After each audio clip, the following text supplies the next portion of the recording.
Frater, saudara, saudara-saudari umat iman yang dikasihi Tuhan, selamat siang untuk semua. Hari ini sekali lagi kita merayakan Minggu Panggilan, dan biasanya dalam perayaan Minggu Panggilan, Yesus selalu ditampilkan sebagai seorang gembala yang baik. Yesus adalah gembala yang baik, dan Yesus bilang, "Aku adalah gembala yang baik." Jadi dalam bacaan tadi, Yesus gunakan metafora antara gembala dengan domba, gembala dan domba. Ketika saya merenung sedikit tentang teks ini, saya merasa teks ini menarik, atau metafora antara gembala dan domba ini menarik untuk kita jadikan cermin untuk melihat panggilan kita sebagai sebuah komunitas kita. Tadi Yesus katakan, "Akulah gembala yang baik." Dan memang kalau kita lihat dalam keempat Injil itu selalu menampilkan Yesus sebagai gembala yang baik. Dia bilang Yesus adalah gembala yang baik karena memang Yesus itu sebagai gembala yang baik atas cara apapun dia tidak pernah membuat yang tidak baik kepada kita. Kita saja yang menyematkan status kepada Tuhan, misalnya Tuhan itu tidak baik kepada kita, Tuhan jahat kepada saya. Ketika kita mengalami sesuatu yang tidak kita inginkan, kita bilang, "Tuhan lupa saya, Tuhan tidak ingat saya," dan lain-lain. Padahal Tuhan itu adalah gembala yang baik. Atas cara apapun, dia tidak pernah berbuat jahat kepada kita. Dia adalah gembala yang baik. Sebagai gembala yang baik, dia kenal kita sebagai domba-dombanya.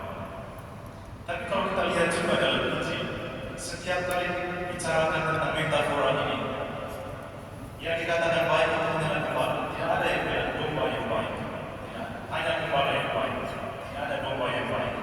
Hanya dikatakan domba. Dia netral. Tidak ada sifat pada domba itu. Mengapa? Karena sebagai domba, kita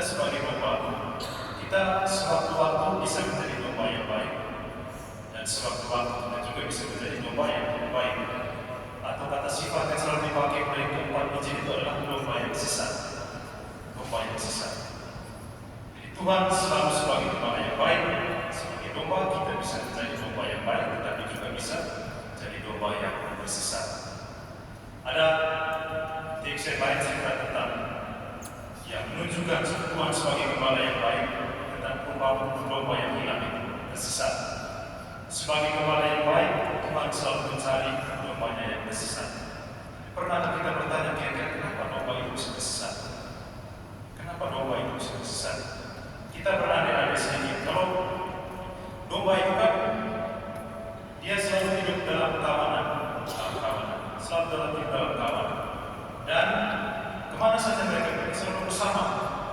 Jadi biasanya dia dalam satu kawanan, mereka yang dipakai bagian depan selalu itu gembala. Lalu yang di bagian belakang itu mereka di depannya. Begitu seterusnya. Jadi kalau misalkan ada satu domba yang tersesat, bisa dipastikan alasannya adalah karena dia keluar dari kawanan. Dia keluar dari kawanannya, dia tidak tahu jalan kemana.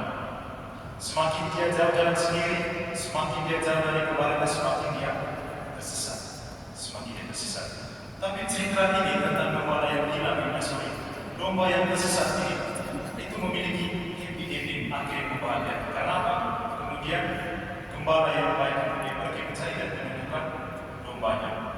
Tapi pertanyaannya, bagaimana kemudian gembala itu bisa menemukan si domba? Ini yang penting untuk kita refleksikan.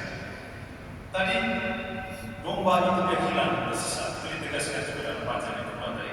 Domba tersesat. Nah, dia tersesat, artinya dia berada pada jalan yang tidak semestinya dia berada. Nah, kalaupun dia tersesat dan kemudian ditemukan kembali, pasti langkah pertama yang diambil oleh domba yang tersesat adalah dia berhenti. Ketika dia tahu bahwa jalan itu sudah salah, dia berhenti. Karena kalau dia tetap lanjutkan jalan itu, dia akan semakin jauh dari kawanan dan gembala. Karena itu dia berhenti. Jadi kalau kita lihat dalam pengalaman kita, karena kita sudah tahu kita salah, kita mati-mati tidak saya benar. Kadang orang datang sini ke imam dan pater saya begini lalu kan bilang tidak itu salah, harusnya tidak pater saya itu benar. Jadi sudah tahu salah, tapi mati-matian dia bilang ini jalan yang benar. Jadi domba itu dia bersesat, dia bisa ditemukan kembali kemudian karena dia berhenti. Dia pastikan dia berhenti. Dia tahu bahwa dia sudah sesat, dia berhenti. Karena apa? Dia tahu pasti sang gembala akan datang mencari dia. Jadi dia berhenti. Lalu alasan kedua kenapa kemudian domba itu bisa ditemukan adalah setelah dia berhenti, dia tidak diam, tapi dia bersuara, yang mengeluarkan suara. Supaya apa? Supaya gembala yang mencari dia mendengarkannya dan tahu bahwa dia ada di sini. Kalau dia berhenti dan kemudian dia diam saja tidak cukup, gembala pasti susah untuk menemukannya. Dia berhenti, kemudian dia berteriak. Karena apa? Dia tahu gembala yang akan datang mencari dia, dan dia tahu sang gembala mengenal suaranya. Mengenal suara. Jadi demikian juga dengan kita. Sudah salah, sudah tersesat, tahu sudah salah, dapat pengalaman yang terlalu membahagiakan, kita seringkali lebih menghabiskan banyak waktu untuk berusaha menerima kenyataan, tapi kita lupa untuk bersuara, mengeluarkan suara, berteriak minta tolong kepada Tuhan. Berteriak minta tolong kepada Tuhan. Bagaimana Tuhan bisa tahu bahwa kita sedang membutuhkan pertolongannya kalau kita hanya diam? Berteriak, mengeluarkan suara. Karena apa? Tuhan sebagai gembala yang baik kenal suara kita sebagai domba-domba.